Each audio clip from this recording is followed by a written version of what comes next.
मेरा बेटा भी बस 17 साल का ही था, लेकिन पता नहीं उसको क्या हो गया था। वो बार-बार मुझसे कहता, "मम्मी, जो पापा करते हैं, वही मैं भी करूँगा। मैं भी वो सब सीखना चाहता हूँ।"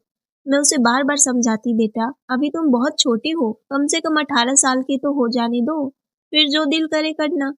मैं तुम्हें खुद नहीं रोकूँगी।" लेकिन वो अपनी ही धुन में था, मानने का नाम ही नहीं लेता था। मुझे क्या पता था कि वो कुछ ऐसा कर देगा जिसे मैंने सपने में भी नहीं सोचा था। दोस्तों, कहानी शुरू करने से पहले मैं अपने बारे में आपको थोड़ा बता दूं। मेरा नाम रानी है और मेरी उम्र 35 साल है। लोग मुझे देखकर हमेशा यही कहते हैं कि मैं 22-25 साल की ही लगती हूँ। शायद मेरे चेहरे पर हमेशा मुस्कान रहती है इसीलिए, या शायद इसलिए कि मैं जिंदगी भर मेहनत और संघर्ष के बाद भी कभी खुद को टूटने नहीं दिया। मेरा एक ही बेटा है, सोनू। उसकी उम्र अभी 17 साल हुई है। उसके पापा 45 के हैं, मुझसे पूरे 10 साल बड़े हैं। मेरा पति बहुत मेहनती इंसान है। दिन में मजदूरी करते और रात को अपने पुराने सिलाई मशीन पर कपड़े सिलते। एक छोटा सा टेलर का काम करते। लेकिन मेहनत ऐसी कि देखने वाला भी थक जाए। सोनू बचपन से ही अपने पापा को ऐसे ही देखते आया है। दिन भर पसीना बहाते, रात में थकान के बावजूद मशीन की टक-टक में अपनी नींद कुर्बान करते हुए।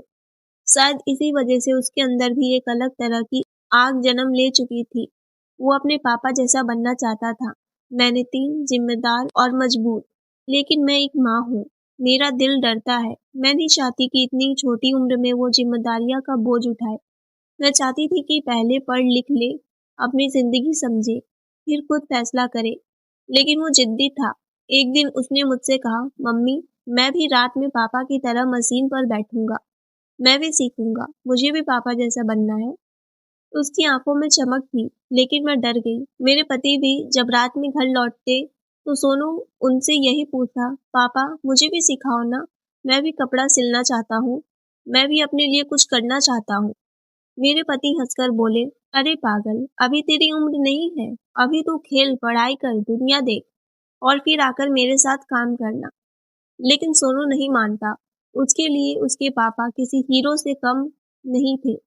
वो उन्हें देखता, उनकी मेहनत महसूस करता और उसके अंदर कुछ बदलता जा रहा था। मैं रोज ही उसे समझाती, "बेटा, अभी नहीं, अभी तुम बच्चे हो।" पर एक रात कुछ ऐसा हुआ जिसने कहानी की दिशा ही बदल दी। उस रात उसके पापा घर देर से आए, बहुत थके हुए, कपड़े भी पसीने से भीगे हुए। उन्होंने जैसे ही मशीन निकाली और काम शुरू करने लगे, अचानक मशीन की सुई उनके हाथ में चुभ गई, खून बहने लगा। मैंने दौड़कर उनका हाथ पकड़ा, पट्टी लगाई, लेकिन इसी बीच सोनू चुपचाप सब देखता रहा और उसकी आंखों में कुछ गहरा उतर गया। उसने कहा, "मम्मी, अगर पापा हर दिन ऐसे थकते रहेंगे, तो वो एक दिन बीमार पड़ जाएंगे। अगर मैं उनके साथ काम कर दूं, तो कम से कम उनकी मेहनत आधी तो हो जाएगी।" मैं अवाक रह गई।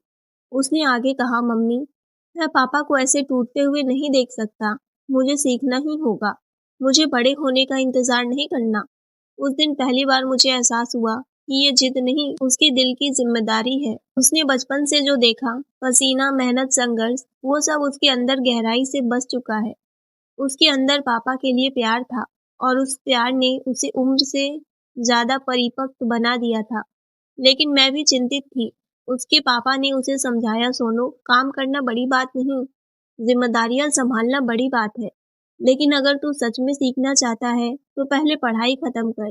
पढ़ाई से तू आगे बढ़ेगा और मैं चाहता हूँ तू मुझसे भी अच्छा बने।" और सोनू के मन में कुछ और ही चल रहा था। वो सिर्फ सिलाई नहीं सीखना चाहता था, वो कुछ बड़ा करना चाहता था। उसने एक दिन मुझसे कहा, "मम्मी, मैं एक दिन अपना खुद का बिज़नेस खोलूँगा, पापा जैसे नहीं, पापा से बड़ा। मैं एक दुकान नहीं, एक ब्रांड बनाऊँगा।" मैं हैरान थी, 17 साल का बच्चा और इतनी बड़ी सोच।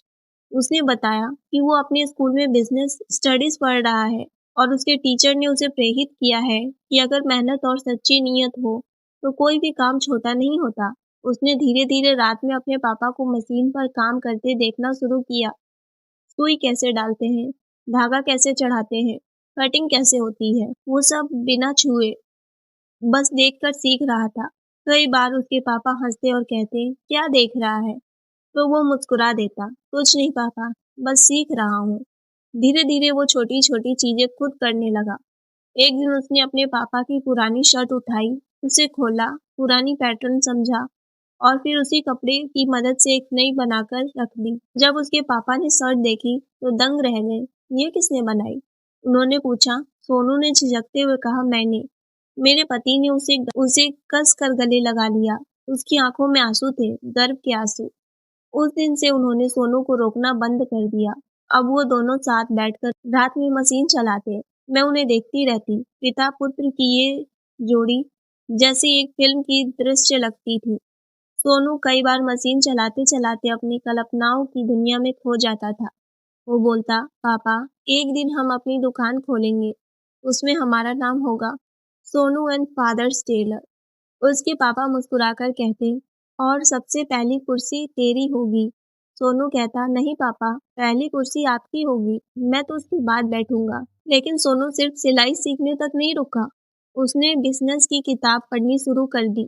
इंटरनेट पर नए नए डिजाइन देखता, फैशन ट्रेंड समझता, कैसे एक छोटी बिजनेस बढ़ाया जाता है, ये सब सीखता गया। वो अपने पिता से कहता, पापा, सिर्फ सिलाई से नहीं चलेगा, हमें डिजाइन भी सीखनी होगी और मार्केटिंग भी। उसके पापा उसकी बातें सुनते और गर्व से भर जाते। एक दिन सोनू ने एक छोटा सा स्केच बनाया, एक दुकान का डिजाइन। बाहर लिखा था, Sonu fashions made with hard work.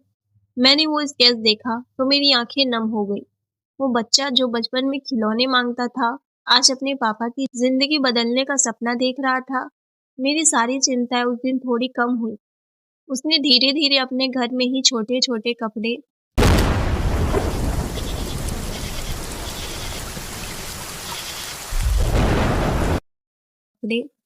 के डिजाइन बनाना शुरू किए। पड़ोस वाले भी कहने लगे, अरे तुम्हारा बेटा तो बहुत तेज है। वो अब रात के 2-2 बजे तक अपने पापा के साथ काम करता, लेकिन पढ़ाई कभी नहीं छोड़ता। उसकी यही बात मुझे सबसे ज्यादा खुशी देती, जिम्मेदारियां और सपनों का सही संतुलन। समय बीतता गया। सोनू अब सिर्फ पापा का हाथ नहीं बटा रहा था, वो उनकी उंगलियां पकड़कर उन्हें एक नई दिशा शुरू कर चुका था। उसने ऑनलाइन छोटे छोटे ऑर्डर लेने का सुझाव दिया। उसने सोशल मीडिया पर अपने पापा के सिलाई के काम की फोटो डाली और लिखा, मेरे पिता मेरे हीरो हैं, मैं इनके साथ मिलकर अपनी पहली कमाई की ओर बढ़ रहा हूँ। वो पोस्ट रातों रात वायरल हो गई। कई लोगों ने ऑर्डर देना शुरू किया। मेरे पति हैरान थे, बेटा ये सब तूने किया? सोनू बोला, पापा, मैं आपके साथ मिलकर पूरी दुनिया को बताना चाहता हूँ कि मेहनत सबसे बड़ी पूंजी होती है। धीरे धीरे उनका काम बढ़ने लगा। लोग कहने लगे, ये सोनू का काम है, ये तो किसी प्रोफेशन टेलर जैसा लगता है। और तब सोनू ने कहा, पापा, अब वक्त आ गया है, हमें अपनी दुकान खोलनी चाहिए। मेरे पति बोले, पैसा कहाँ से आएंगे? सोनू ने मुस्कुराकर कहा, पापा, आपने कमाया जितना मैंने कमाया, दोनों मिलाकर छोटी दुकान तो खुल ही जाएगी। और सच में कुछ ही समय बाद उन्होंने एक छोटी सी दुकान खोली, एक छोटे से बोर्ड के साथ, Sonu and Papa tailors, hard work never fails. दुकान खोलने के दिन मेरे पति रो पड़े। सोनू ने उनके पैर छुए और बोला, पापा, ये आपकी मेहनत का फल है, मैं तो बस आपके सपने पूरे कर रहा हूँ। दोस्तों, अपने पति की आंखों में वो चमक, वो गर्व, वो खुशी मैंने पहले कभी नहीं देखी थी। सोनू ने 17 की उम्र में ही अपने पापा को वो सम्मान दिया था जो शायद जिंदगी भर उन्हें नहीं मिला था। और मैं बस खड़ी होकर अपने बेटे को देखती रही। मेरी आंखें गर्व और खुशी और दुआएं थी। वो बच्चा जो कभी जिद करता था, आज उसी जिद ने उसे इतना बड़ा इंसान बना दिया कि उसने न सिर्फ अपने पापा का बोझ हल्का किया, बल्कि उनकी जिंदगी में नया उजाला भी भर दिया। तो दोस्तों, ये थी मेरी आज की कहानी। कहानी आपको कैसी लगी कमेंट करके ज़रूर बताएं, और कहानी पसंद आई हो तो वीडियो को लाइक, शेयर और सब्सक्राइब ज़रूर करें। मैं बार-बार वीडियो में बोलती रहती हूँ कि अगर आप हमारे चैनल पर नए हैं तो चैनल को सब्सक्राइब कर लें, ताकि वीडियो की अपडेट आप तक पहुँच सके। अगर आप सब्सक्राइब नहीं किए रहेंगे तो कैसे आपको वीडियो मिलेगी हमारी? इसी वजह से आप सब्सक्राइब पहले कर दें, और वीडियो पसंद आई हो तो please please please guys video को लाइक और शेयर ज़रूर कर दें। मिलते हैं एक नई कहानी को लेकर, तब तक के लिए आप सबका कहानी को अंत तक सुनने के लिए धन्यवाद।